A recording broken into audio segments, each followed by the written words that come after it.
Now, ladies and gentlemen. Oh, Dick. Where did Snooks go?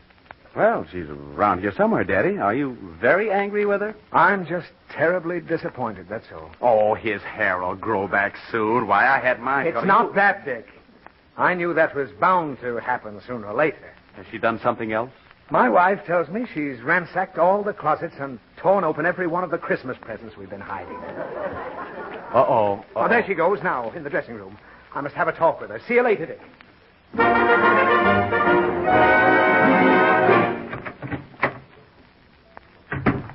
Hello, Daddy. Oh, Snooks? I'm ashamed of you. Why? Mummy told me what you've done. It wasn't bad enough you cut off the baby's hair. You had to go and open up the Christmas presents, too. However could you think of two such abominable things? It was easy, Daddy. I had the scissors, and when I got through opening the packages, Robespierre happened to come along. Oh, stop it. What's the matter with you? With Christmas so close, you'd think a little girl would go out of her way to be good. You'd think so, wouldn't you, Daddy? Now, don't be smart. I certainly wouldn't want to get caught opening the presents before Christmas. Well, I didn't want to get caught either. But Mummy... Silence. How is it that Mummy found you in the closet with the presents? She was awful quiet, Daddy. The amazing thing is you show no remorse. Here it is, less than a week until Christmas, and you behave like a hoodlum. Do you expect Santa Claus to bring you any nice toys? Or what are you laughing at? I don't know. The very idea. Ripping open all the packages. People strive to be nice to you, get you lovely presents, and you couldn't wait a few days. Oh, that's the lowest trick in the world. Is it, Daddy? It certainly is. Oh. Did you see anything for me there? Mommy bought you a bathrobe. Oh. One of those crummy ones like last year? Same thing. Oh, well. Woman's got the taste of a tout. Huh? Nothing. You didn't happen to see what I got for Mummy, did you? Mm-hmm. My gown with no back. And that is the latest thing. That's really a nightgown, isn't it? It's a crummy one like last year. Snooks. Just because I said it, you don't have to say it. Mommy said it, too. Oh, she did. This is going to be a fine Christmas. And all because you didn't have any patience. What's patience, Daddy? I've told you 1,000 times. It means being able to wait. Why? Because sometimes it's imperative. Suppose a man goes fishing. What man? Oh, any man. Suppose a man... Uncle Louie? All right, Uncle Louie. Suppose Uncle Louie goes fishing. Uncle Louie don't like to go fishing, Daddy. I don't care what he likes. I know. I seen the present you bought him. Now, never mind that present. What's the matter with it, anyway? You know. I don't know what you're talking about. It's a very expensive tie. Oh, what's he sending me, a grand piano? No, he sent you... Now, don't tell me. That's the very thing I'm trying to explain to you. I've got enough patience to wait until Christmas morning to see my presents.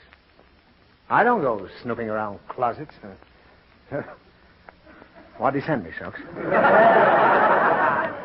I better not tell you, Daddy. Ah, you're right. I'd rather wait. Yeah. Yes. Doesn't matter anyway. No. You don't have to tell me if you don't want to. All right. What is it? Such a big secret? Well, I won't tell you what it is. But, Yes. It's made of wood, and it's brown, and you smoke it. Another pipe. 2-bit Louie. Ah, the cheapskate. And to think I tossed out 39 cents on that tie. I'll bet the pipe's no good.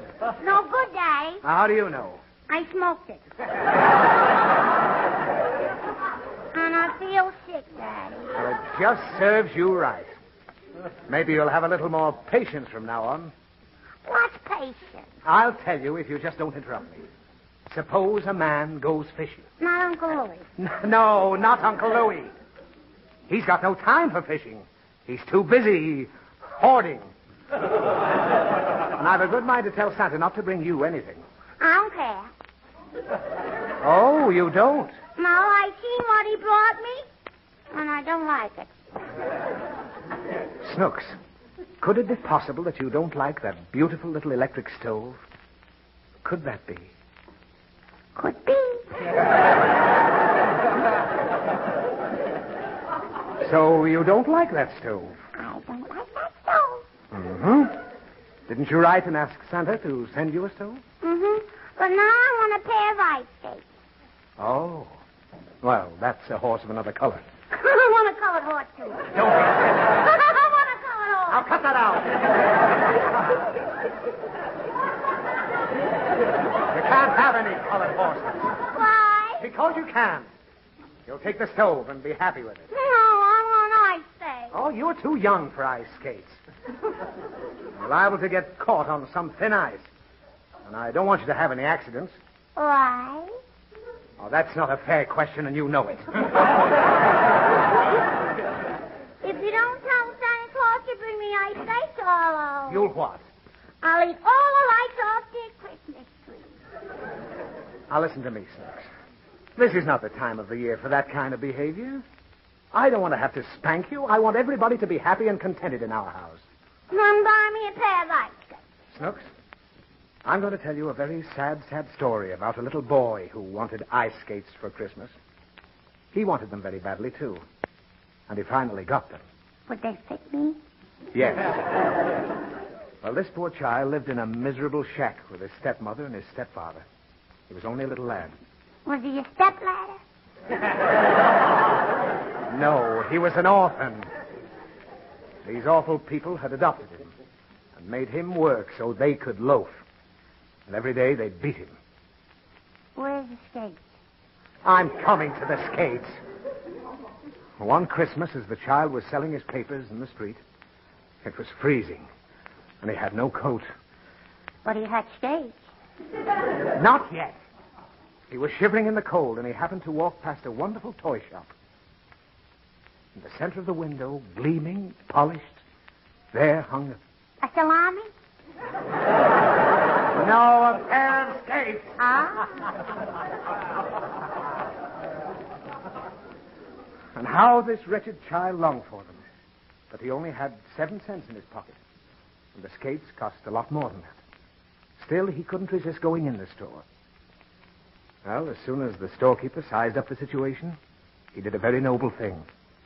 He gave the little boy the skates for nothing. Ain't you wonderful, Daddy? Oh, he meant well. But the child took the skates and dashed over to a frozen pond. The ice was thin in one spot. And the unfortunate child fell through. It was some time before he was rescued. But they got him out. Barely a spark of life left in him. So they rushed the little tyke to the hospital. And for days his life hung in the balance. Mm-hmm. Well, in the small hours of the morning, just before Christmas, the end came. The broken-hearted storekeeper blamed himself for the accident. And 2 days later, he passed away from grief. Both gone. The kind storekeeper and the little boy. Now, doesn't that make you stop and think? Mm-hmm. What are you thinking about? What did they do with the skates? Oh, what's the use? I'll buy you a pair of skates. Come on. Merry Christmas, everybody.